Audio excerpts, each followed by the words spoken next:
Vestures Club. I'm Sharon, your host, and we are here going through one of Zen's accumulation of his study, the Vestures of Light and Rod of Wonder. And it's been really awesome to be reading through it. And when he's here, to be able to get his input on the things he was writing and studying through. So it's like reading all the Apocrypha collected together in one book on this particular subject, and it has been pretty amazing. Just wanted to thank everybody for joining us. And Lisa, do you have any announcements? Yes, we do have Biblical Hebrew class right after we're done with Digital Readers Club over at Hebrew Hawaiian YouTube channel. And you guys are all welcome to come join us there. Our moderators are awesome. A lot of them are similar to those who are attending Digital Readers Club on YouTube. And Noble has some excellent teaching for Hebrew class and a follow-up afterward for the tasks of angels and demons. And I also will be doing a reading there too. So look forward to it. We will have a prayer meeting as well at the beginning of class. So if you have any prayer requests, leave it in the chat. Maybe Tammy, if you can grab the prayer requests from Digital Readers Club and text me, let me know, and then we will present your prayer requests at the beginning of Hebrew class. Thank you, Sharon. Thank you. That's awesome.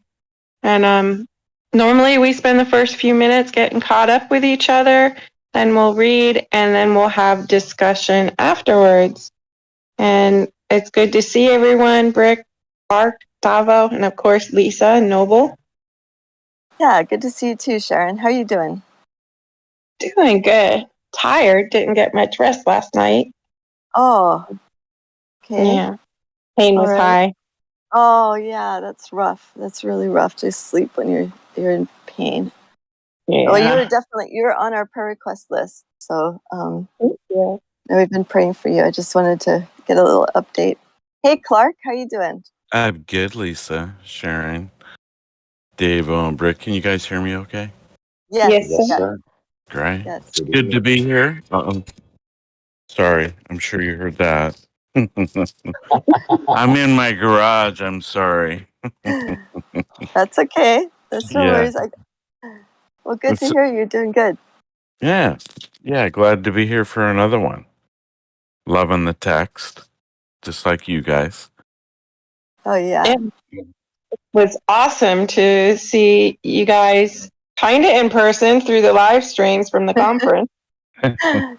Yeah. Oh, yeah. That was, we're still just in awe of the feeling that we had when we were there. And I think that I've talked to you about this, Sharon, too. Even those in the live stream, it was kind of just like you could just feel like the Holy Spirit was just moving through that whole conference, that whole group of people. We had that feeling like we just came home, like, and we finally met our spiritual family. It was amazing.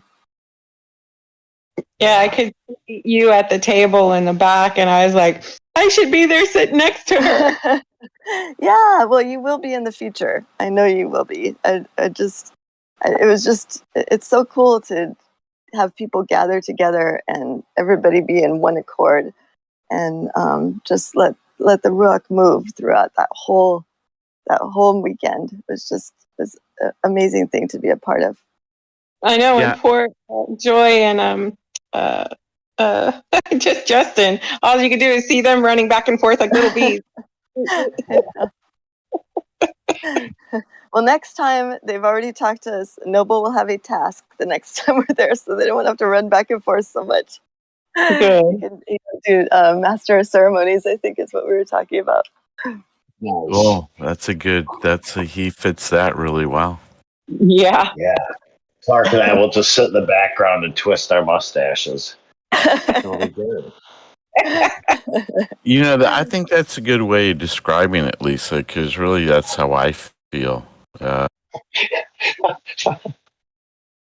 Just being there, the experience of being there.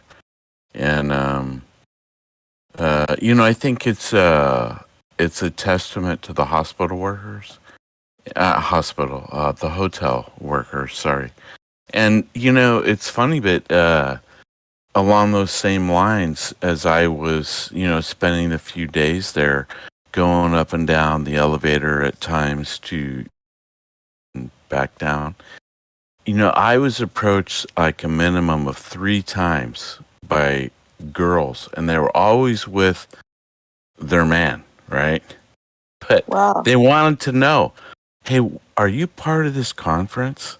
And it was just us in the elevator. So it's like they felt comfortable, or she felt comfortable and I was like, yeah. And they all said the same thing. What is it? What is this conference? And so there's this interest. I could literally seeing it pulling them, and feeling it. And Oh so yeah. it was Feel nice it on to, mine.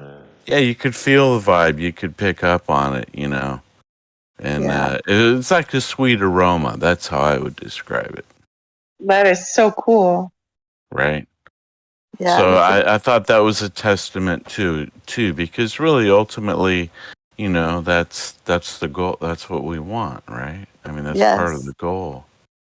Yes. To draw people in, to Yeah. give witnessing opportunities. That's for sure. It's a beautiful thing. True. And what is it? The light does one of two things: either draws in or repels. Right. It Yeah. shows someone's heart. Yeah. Yeah. And then for you guys too, it was like Clark, meeting Clark in person. It just felt like it wasn't really meeting you. It was just like getting to give you a hug, because I feel like we know you already, online. It was just Right. like, okay, there you are in the flesh. Right. I know. In fact, we've known each other a long time. Yeah. A lot longer even than just from Digital Readers Club or from Zen's channel or from our channel, which isn't that old either. So it just, yeah, it was like a homecoming. Yeah, it makes me think of among other things that sometimes that make me think this way, of the passage that we shall both know and be known, right? Yes. And I'm reading Zen's book, Skyfall, Angels of Destiny. I'm in like the 4th chapter, and I'm like, okay, this explains a lot. Right. So, I yeah, know it's challenging. I yeah, thought it was challenging because it really challenges everything, I thought I knew. Or, you know what I mean? yeah, about predestination. Like, growing up and raised Lutheran in a Lutheran pastor's household, predestination was pushed so heavy. I guess Luther was so into this predestination thing, but they never explained it. Like, it was like pastors could talk and talk and talk for a long time about predestination and how he knows who's gonna. That whole thing was not explained as well as Zen does in Skyfall. I'll just say that without ruining it for everybody else who wants to read the book. Right. Spoiler alert. Yeah, no spoilers here. All right. Sorry, but highly recommended. For it does explain quite a bit of how you feel like you know people that you haven't met before in person. So if that makes Right. any sense. Oh, and Yeah. there's Zen, by the way. Zen's Hey, here. Zen. Yeah. We're talking about your other book, Skyfall. Lisa's been reading it. Yeah, I'm in chapter 4 Zen, and it's already blowing me away since chapter 1. But that's normal for your books, and I really appreciate it. I swear on that too, man. It's like I was reading ahead today. I'm like, oh wow. It's great. I can't wait. I love how the extra biblicals too. I mean, very similar to the Bible, but I think even more so with the extra biblicals that I've been reading is like if you have questions about what you're reading, just wait a little bit. It's going to explain it in the next chapter, the next 2 chapters, and because that's the way it works for me anyway. I don't know if anyone else had that experience, but with this book we're reading as well. Or later in life, he's matured you some more or healed you some more. And then you go back and read it and you're like, oh.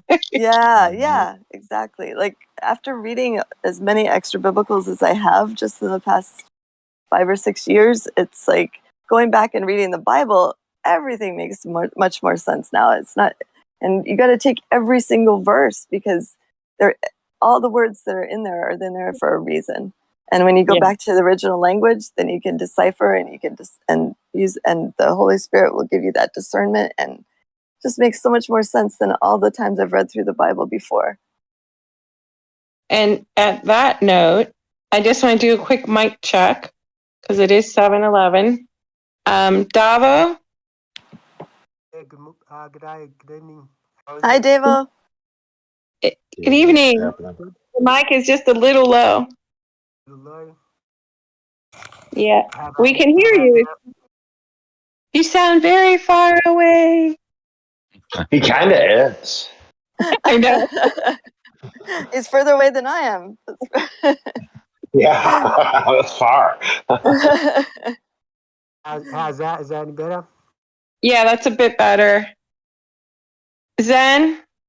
I'm here. Thanks Yay. for waiting. You know, uh, thanks for commenting about the. I did hear the last part, and I'm glad that all this work and all this research is, affecting you guys and gals in discernment. There's nothing better than somebody actually reading the material that I put together. So, Right. Right on. Yes. Yeah, I Yeah, had we, a in England talking about the predestination. I was like, just look up Zen and predestination. They'll have a bunch of videos. Yeah. Yeah, Zen's got way more than Luther ever had. I'll just say that. But Penny, I how about definitely explain it different. That's for sure. Penny? Yeah, I'm here.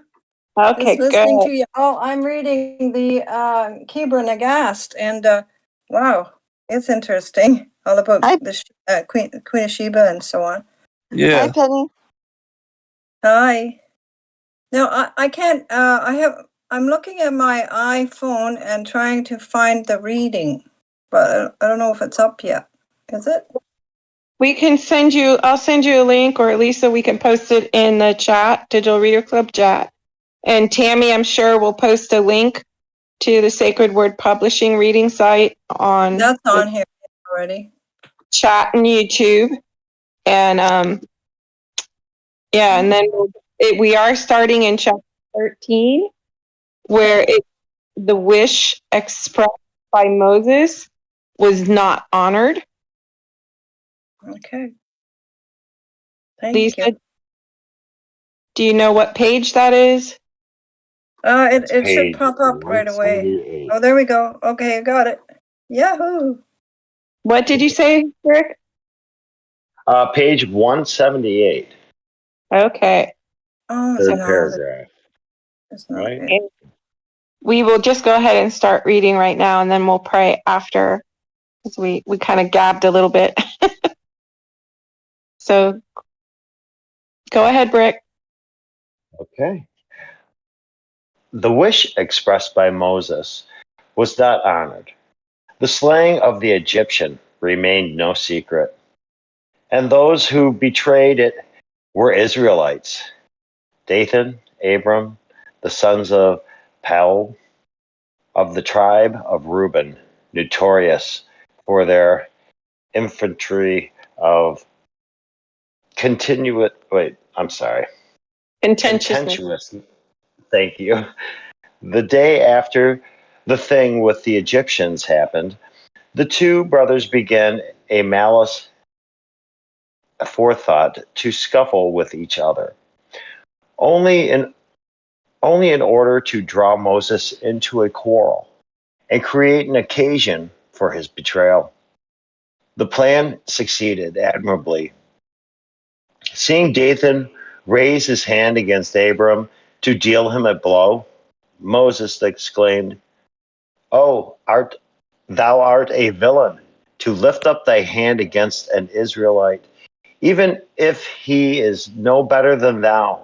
Dathan replied, "Young man, who hath made thee to be a judge over us? Thou that hast not yet attained to years of maturity. We know very well that thou art the son of Jacobeth, through people called the the son of princes Betala. And if thou should attempt to play the part of our master and judge, We will publish abroad the things thou didst unto the Egyptians, or peradventure thou harborest the intention to slay us, as thou didst slay him, by pronouncing the name of God. Pass.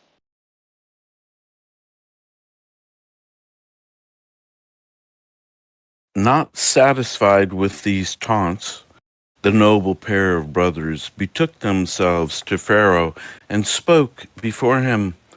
Moses dishonoreth thy thy royal mantle and thy crown. To which Pharaoh returned, saying, Much good may it do him. But they pursued the subject. He helps thine enemies, Pharaoh. They continued, replied as before, Much good may it do to him. They went on, He is not the son of thy daughter. These last words did not fail of making an impression upon Pharaoh. A royal command was issued for the arrest of Moses, and he was condemned to death by the sword. The angels came to God and said, Moses, the familiar of thine house, is held under restraint. And God replied, I will espouse his cause. But the angels urged, His verdict of death has been pronounced. Yes, they are leading him to the execution. And again, God made reply as before, I will espouse his cause. Moses mounted the scaffold, and a sword, sharp beyond compare, was set upon his neck 10 times. But it slipped away, because his neck was as hard as ivory. And a still greater miracle came to pass. God sent down the angel Michael, and in the guise of a hangman, and the hangman charged by Pharaoh with the execution was changed into the form of Moses. This spurious Moses, the angel killed with the very sword with which the executioner had purposed to slay the intended victim. Meantime, Moses took to flight.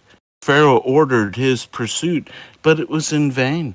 The king's troops were partly stricken with blindness, partly with dumbness. The dumb could give no information about the abiding place of Moses, and the blind, though they knew where it was, could not get to it. Legend of the Jews, Book 2. Pass. Fortunately, many of the segments quoted from the various ancient accounts containing connection to this legendary account are very lengthy in elaboration, which makes conceptualizing the history of the garments of power and the rod of wonder easy to grasp in going forward with revelation to unify this puzzle of truth in presentation. Some of the passages, while irrelevant to the history of these relics, do, like the one above, expound upon the aspects of the biblical narrative which many King James Version of the Bible only scholars are not familiar. I believe that in sharing these accounts as well, it will expound upon the reason why those of you that are not familiar with the extra biblical manuscripts should consider the study of them. And the Lord said unto him, What is it that is in thine hand? And he said, A rod. And he said, Cast it on the ground. And he cast it on the ground, and it became a serpent. And Moses fled from before it.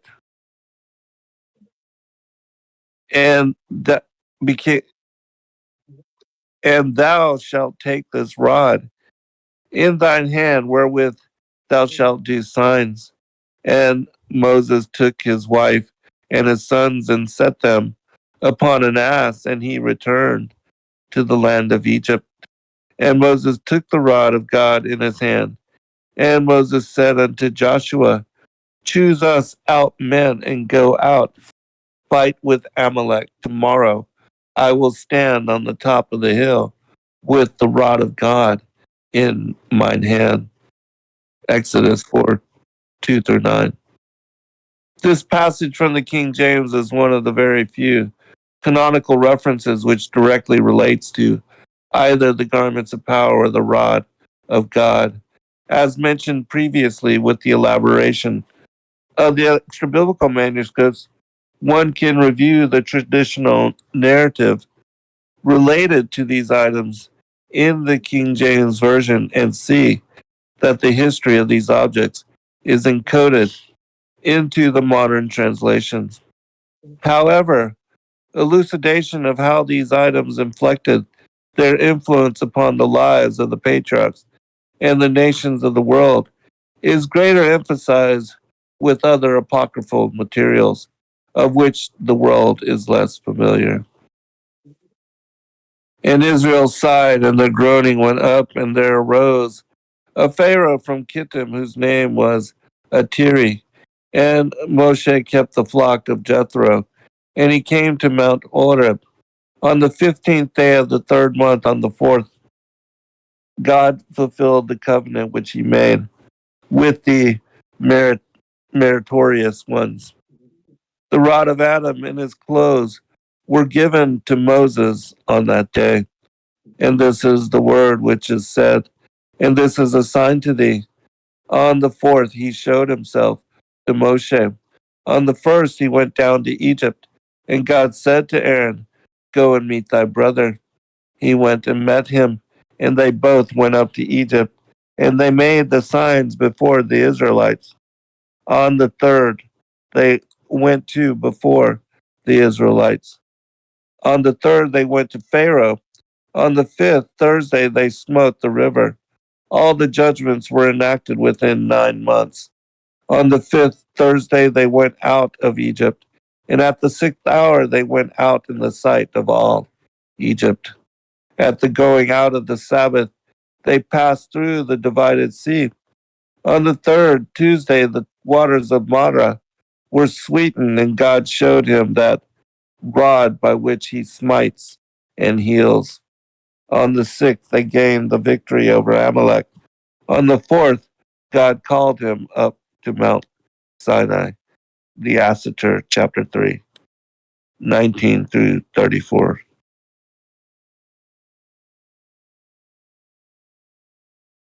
I'll read this one footnote that seems to be relevant. It is not stated here who gave Moshe the rod of Adam and the clothes according to Jewish tradition.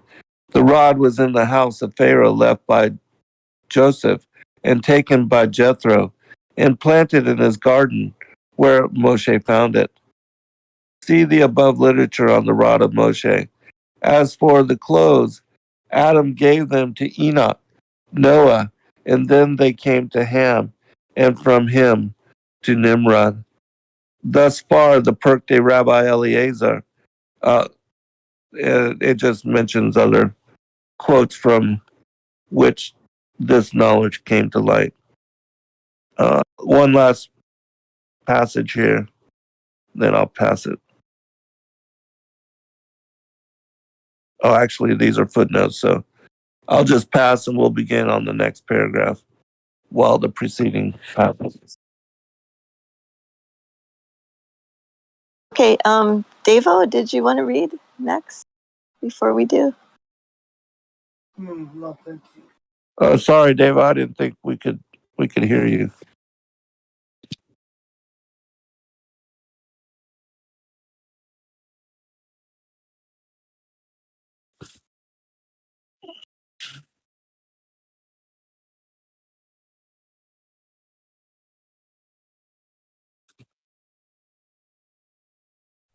Should we start according to Samaritan tradition? Is that where the footnotes are ending, or?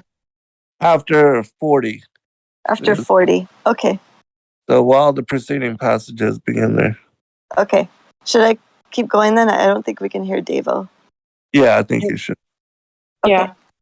While the preceding passages from the Assatir, the secret book of Moses, does not inform readers as to who gave them to him, we learn from other books and passages that Moses had acquired them from his father-in-law, Reuel, or Jethro, who procured them from Pharaoh's treasury while working in an advisory capacity to the king before dismissing himself or being dismissed from such role.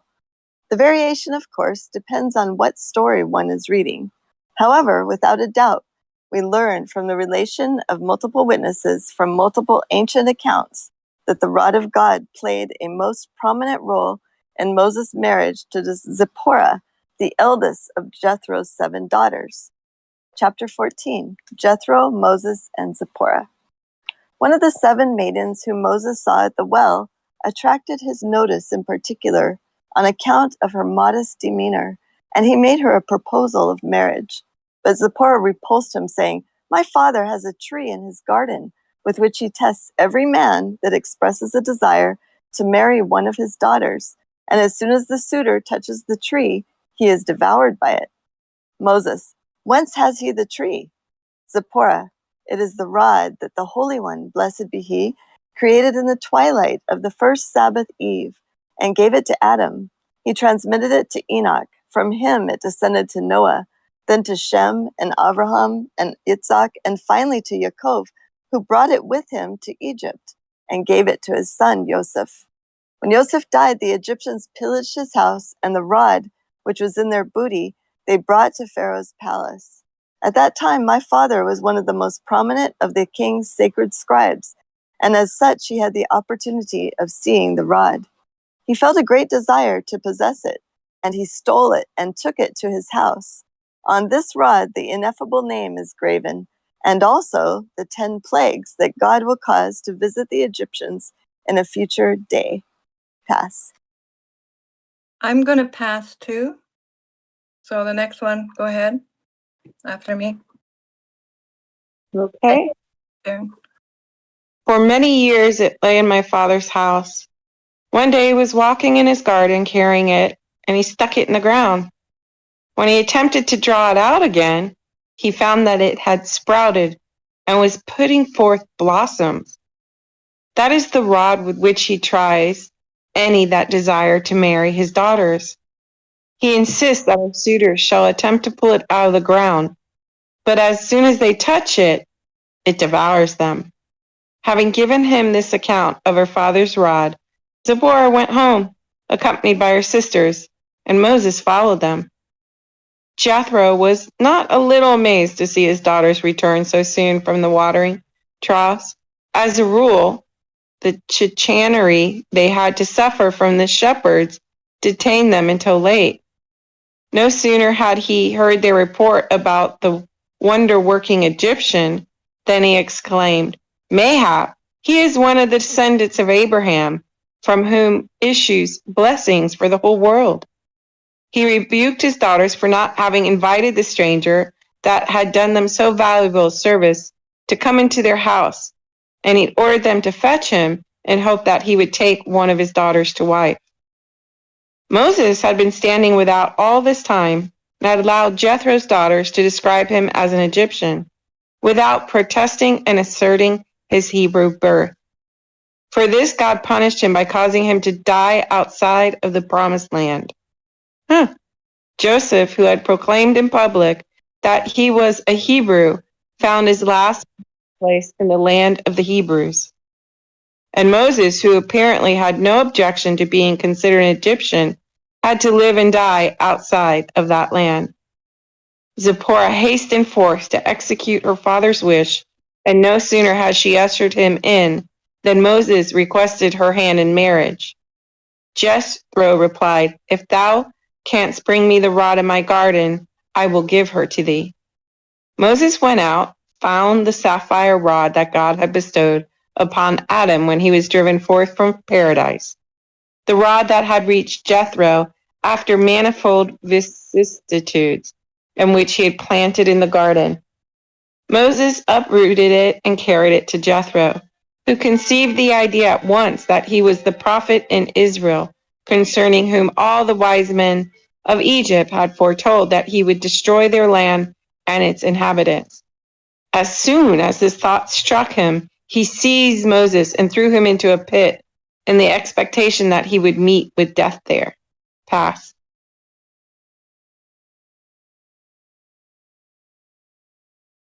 And indeed, he would have perished if Zephora had not devised a uh, stratagem to save his life. She said to her father, "Would it were thy will? Oh, would it were thy will to hearken unto my counsel? Thou hast no wife, but only 7 daughters. Dost thou desire my 6th sister to preside over thy household? Then shall I go abroad with the sheep. If not, let my sisters tend the flocks, and I shall take care of the house." Her father said, "Thou hast spoken well. Thy 6 sisters shall go forth with the sheep, and thou shalt abide in the house and take care of it, and all that belongeth to me therein." Now Zephyrah could provide Moses with all sorts of dainties as he lay in the pit, and she did it for the space of 7 years. At this expiration of this period, she said to her father, "I recollect that once upon a time thou didst cast into yonder pit a man that had fetched thy rod from the garden for thee, and thou didst commit a great trespass thereby. If it seemeth well to thee, uncover the pit and look into it. If the man is dead, throw his corpse away. At least it fill the house with stench, but should be alive. Then thou oughtest to be convinced that he is the one of those who were wholly precious, else he had died of hunger." Okay, wow. The reply of Jethro was, "Thou hast spoken wisely. Dost thou remember his name?"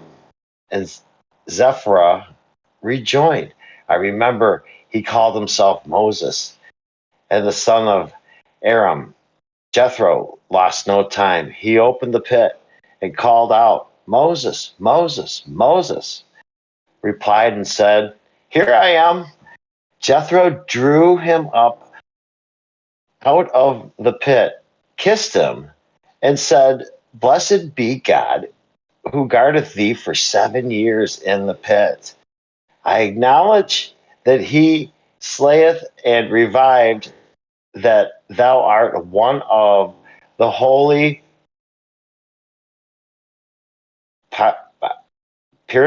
pure, that thou thee God will destroy Egypt in time to come.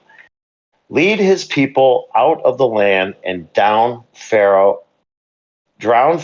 and his whole army in the sea. Pass.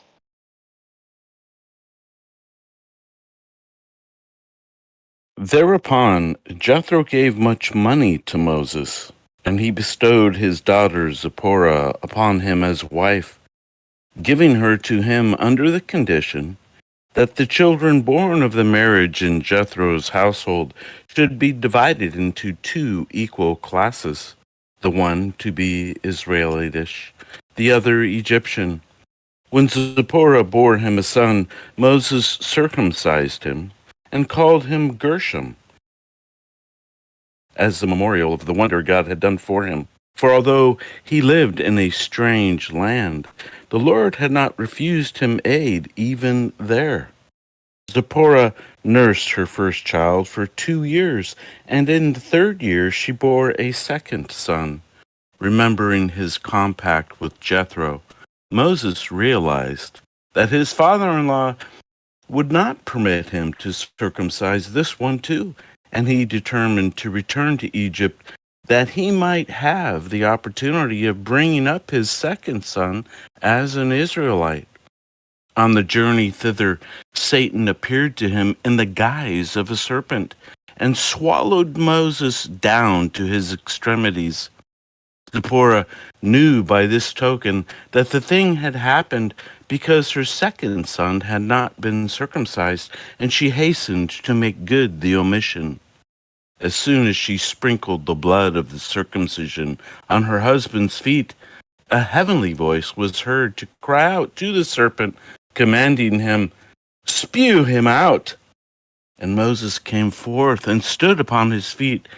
Thus Zipporah saved Moses' life twice, first from the pit and then from the serpent.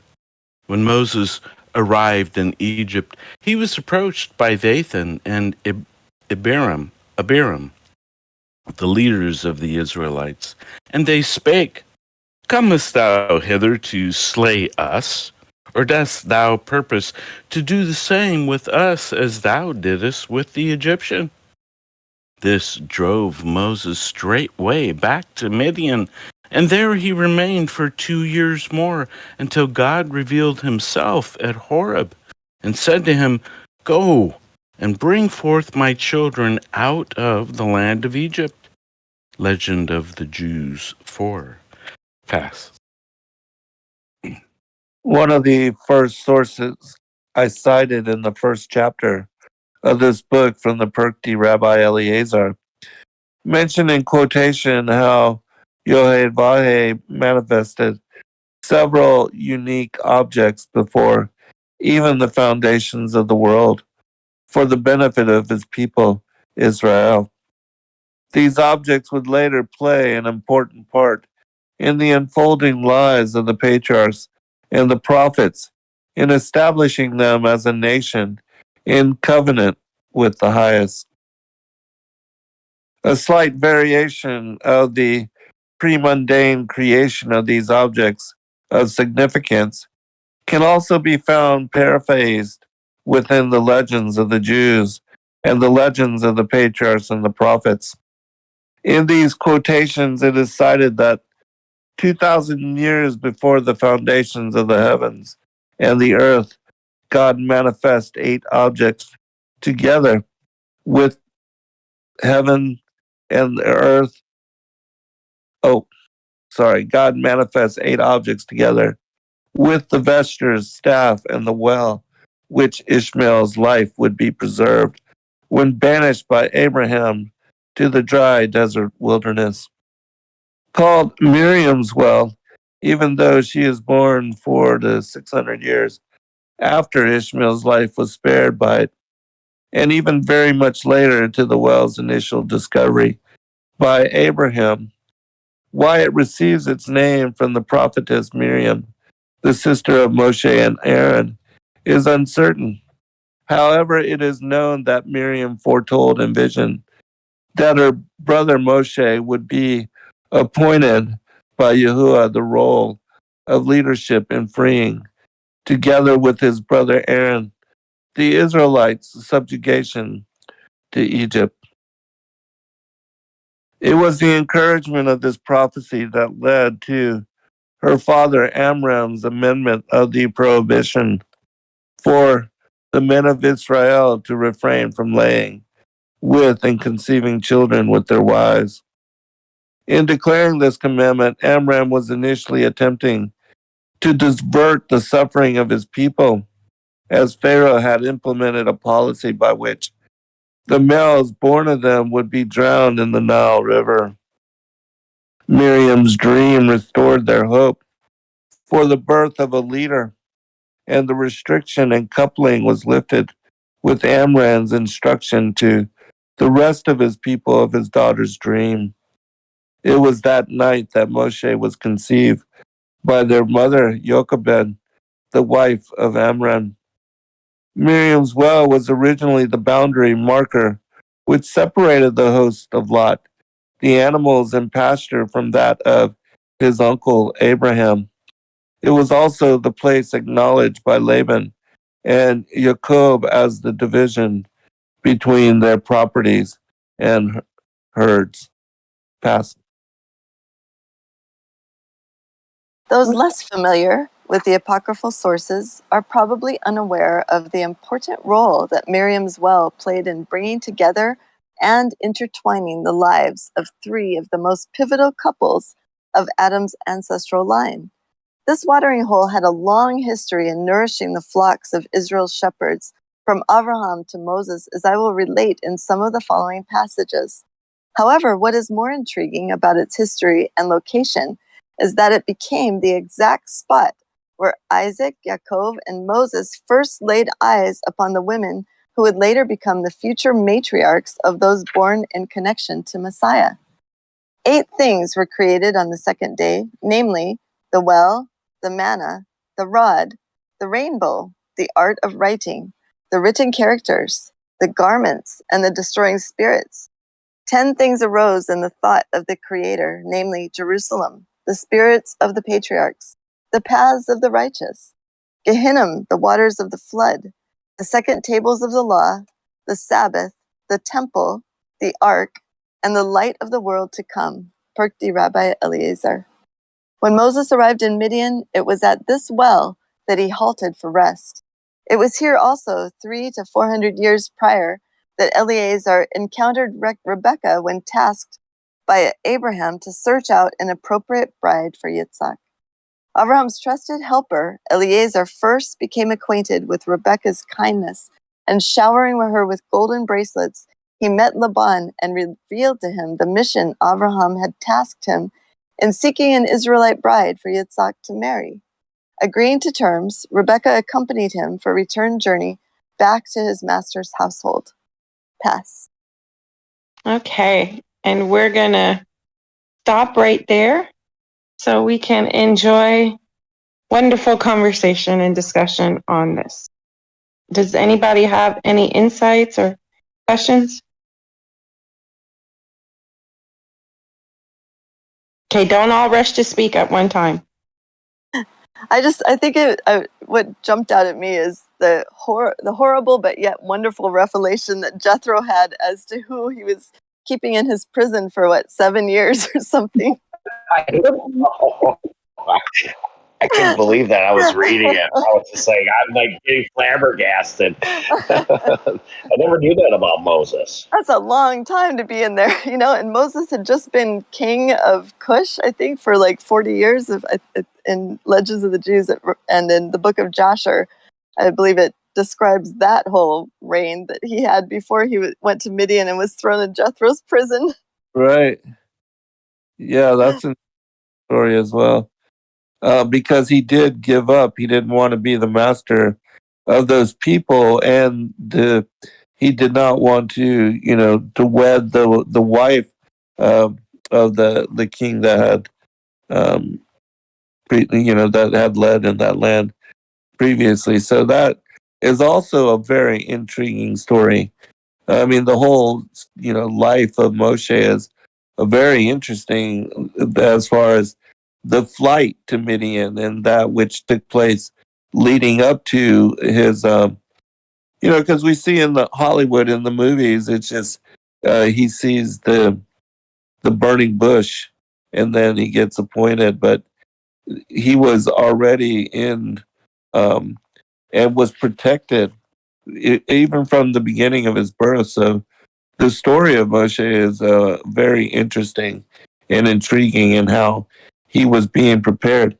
Even the story of how he burned his mouth as a youth with a hot coal, and that this was done on purpose by an angel, so in order to save his life and to show that he had no interest in the crown of Pharaoh, because Pharaoh would have slaughtered him at that time.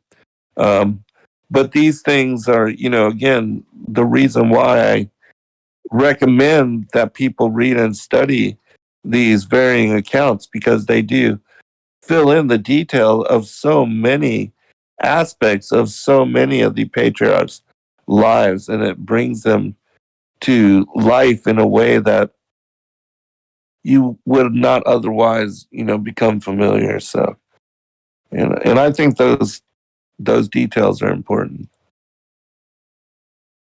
It's been hid away a lot. It seems like, he got covered to go down the Nile.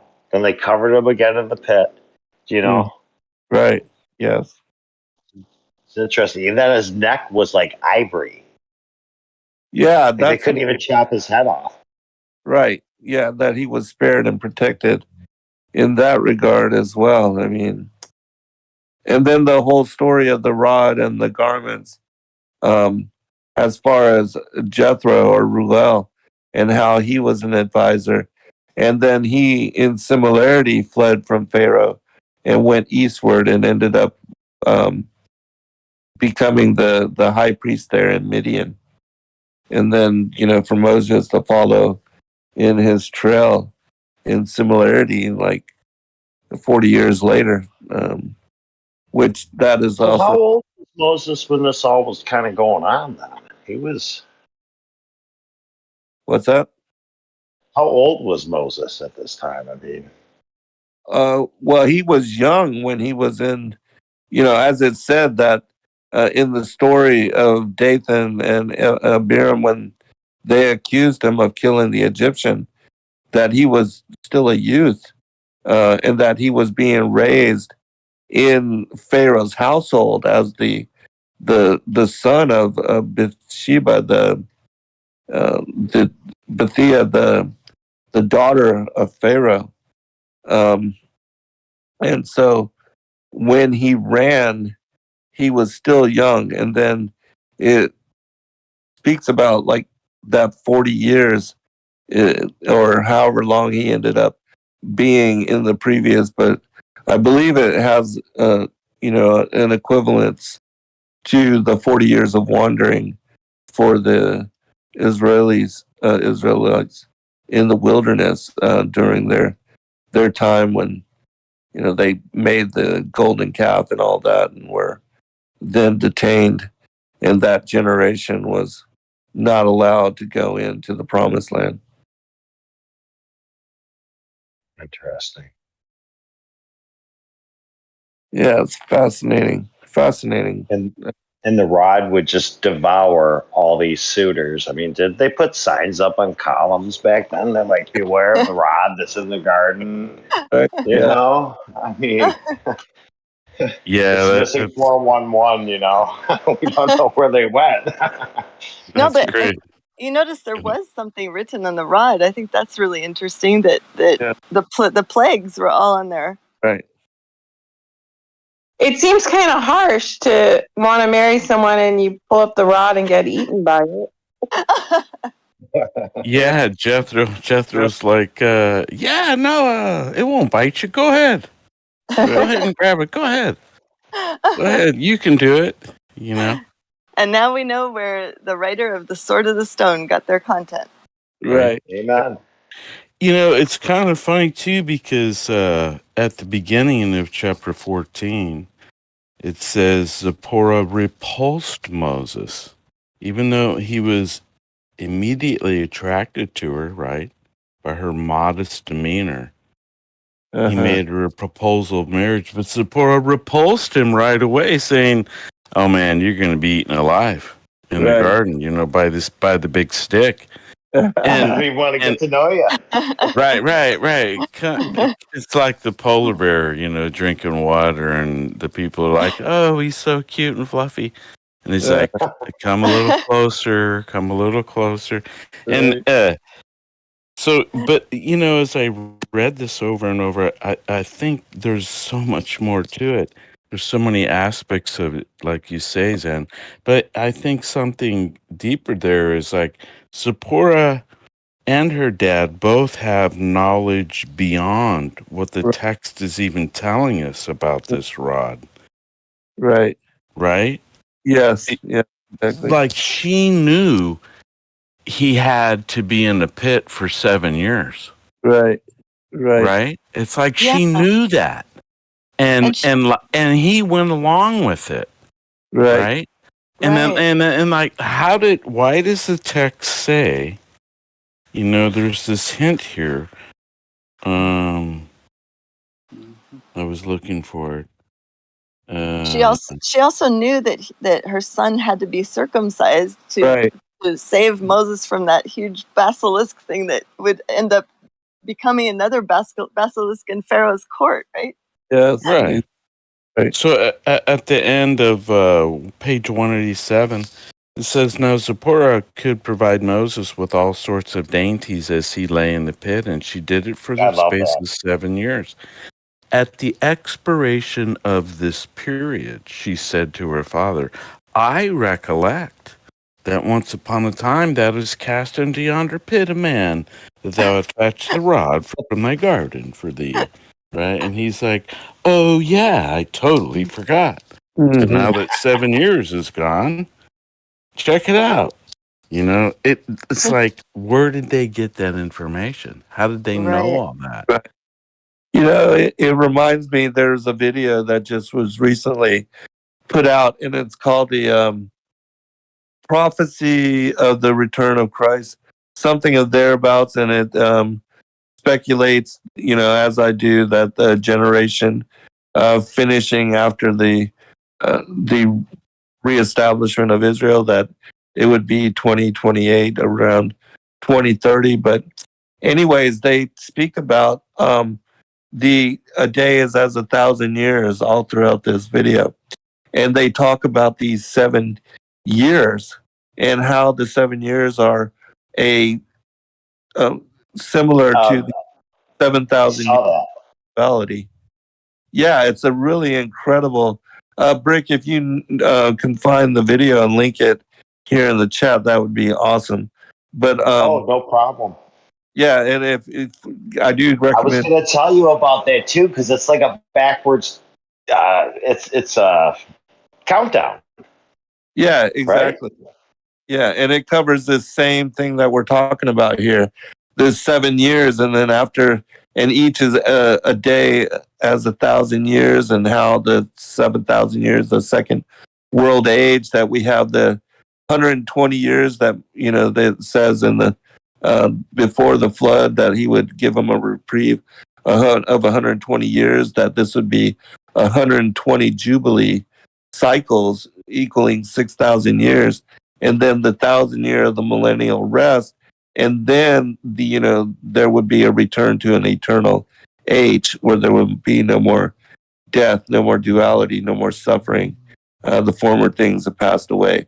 So this is, in my opinion, the 7 years is a link to that as well, and it plays out like in this video that we're talking about. They show numerous. It's got to be 20, 30, 40 It's passages. And ridiculous. it's Yeah. like hours long or something like that. It's well worth watching though, because they come to the same discernment as I do in regard to the blooming of the fig tree and the end of a generation, and how all that links to. Um, they say 2030, and it's interesting how they bring it together. It's a really very interesting viewing.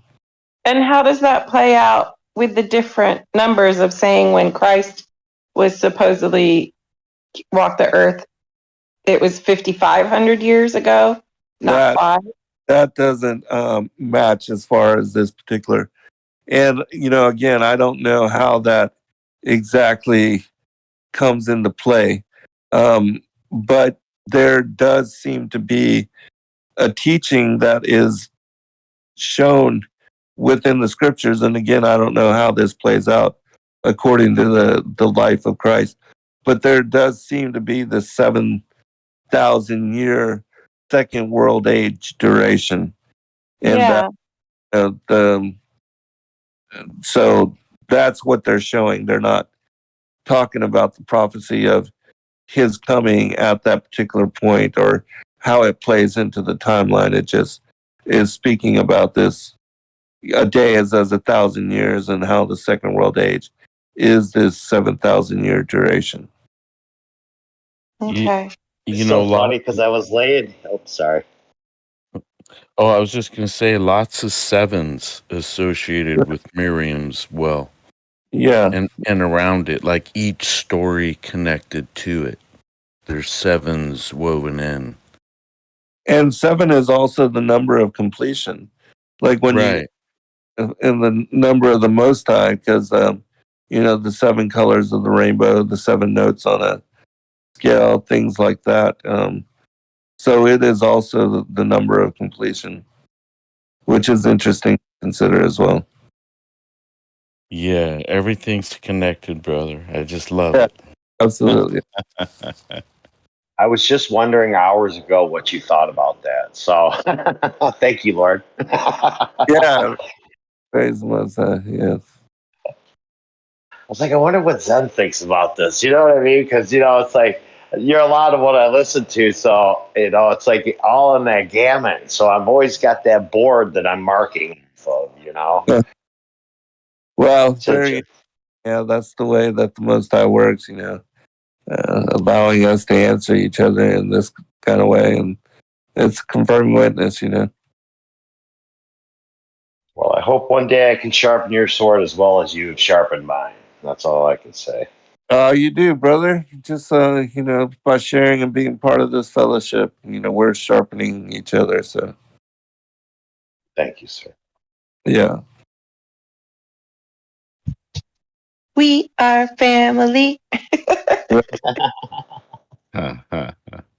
like the quote from the Perkti Rabbi Eliezer that for anyone who has questions of what else was created on the second day beside the firmament, it's right there. I right. read Yeah. a well, man, a rod, rainbow. I mean, it's just it blows my mind that it seems like the writers of Genesis would have wanted to include all of this information, but I'm blessed to know that there's other manuscripts out there that can help explain more of what happened That during kind of creation. goes along with that list that you were doing that one night. Remember, it's like the certain hours of the day, and then now you've Yes, got the in list Jubilee. of yes.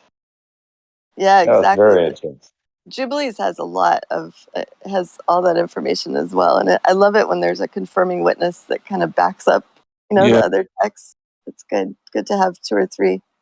Jasher also, has so much in the Targum, and the Legends of the Jews, and Oh book yeah, Rabbi Eleazar For those that haven't looked into the Legends of the Patriarchs and the Prophets, that's another 2-book set that I would recommend people check out. It's great reading as well.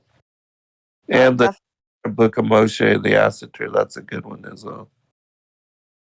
yeah. It's like a gold mine to dive into these books that you've written, Zen, and include all of them in there for us to read, and then we could see that what the names are of the books that you're quoting, and then we can go read the rest for ourselves. It's amazing. Yeah, that's what I try to do is, give you as many sources as I can find in connection to the story, and then give you enough of those sources that it'll intrigue you to want to go and read and study them for yourself. Because that's the whole thing that I want people to do more than anything is not trust or believe or depend or rely on the things that I've written or the things that I say, but to get those sources for yourself, read them out, study them, and come to discernment on them. Because I think the journey to awakening is similar, and truth and discernment of it is also similar in that regard. Oh, definitely. And I'm sorry, I'm going to have to step away. We're getting ready to start up our Hebrew class with some music at the beginning. So it's great to read with all you guys. Thank you again, Zen, for all the work that you do and everything that you've put, all the content you've included. It's just really fascinating and mind blowing. Well, thank you, sister, for reading the work and considering it, and all of you really for doing that. Amen. Yeah. Thank you. Yeah. Extensive study and the cliff notes you give us. Yes. Yeah. Okay, and on that note, Clark, would you do us the honor of praying us out? Thank you. Sure. Mm-hmm.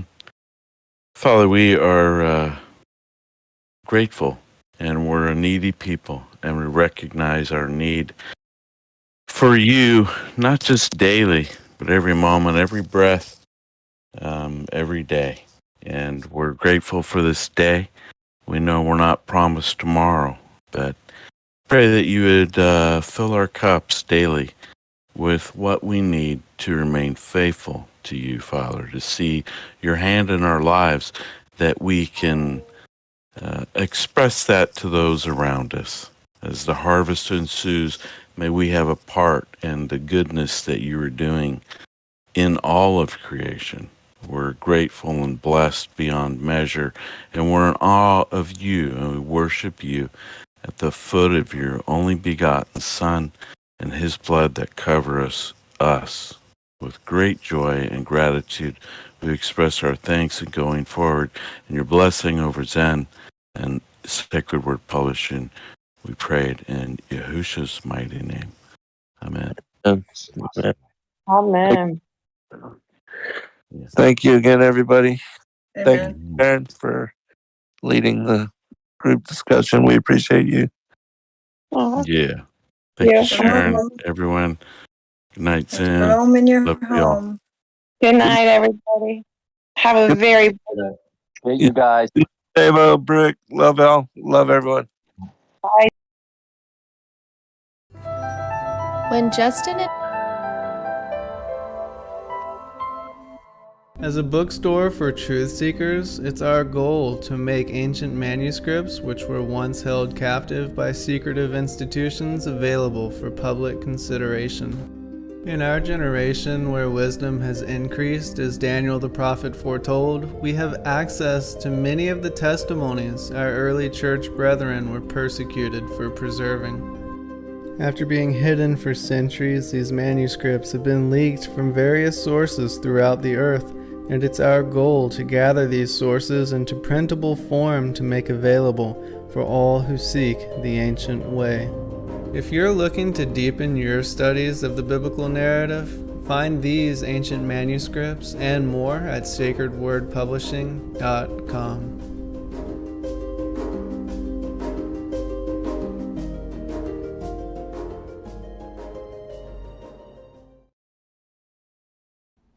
Your partnership with Sacred Word Publishing goes further than the publishing of ancient manuscripts and weekly video content. you also make a huge impact across the earth in orphanages in Myanmar, India, Uganda, and Kenya. Your support is crucial for the development of the ecclesia of real truth seekers. We thank you for joining us in hosting Secrets Revealed, Momentary Zen, the Digital Readers Club, Ask Me Anything series, and other shows that have helped lead so many to the truth of salvation. To become even more involved, please visit patreon.com/sacredwordpublishing, where you can partake in exclusive, interactive, patron-only content and help us continue shining the light of love in this darkened world.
When Justin and I found out we were having a little girl, we named her Eliana and started dreaming of what life would be like with her, where we would take her, what we would teach her, and of course, what we would read to her. One day we walked around a bookstore looking for books we might want for her and found nothing. So we started brainstorming what exactly we would want. Even from a young age, we wanted her to know and understand the heart of God. and hidden truths that are in ancient biblical manuscripts like the Book of Enoch, and the idea of the Prophecy for Children series was born. Justin got hard to work, and Praise Yah released the Prophecy for Children series. We are grateful for the support and amazing feedback from others who have been wanting the same for their children. We just found out we will be having a son, and we are excited to grow our family and to keep writing books for our children to share with our truth-seeking family. To order these books today, please check out the children's store at sacredwordpublishing.com.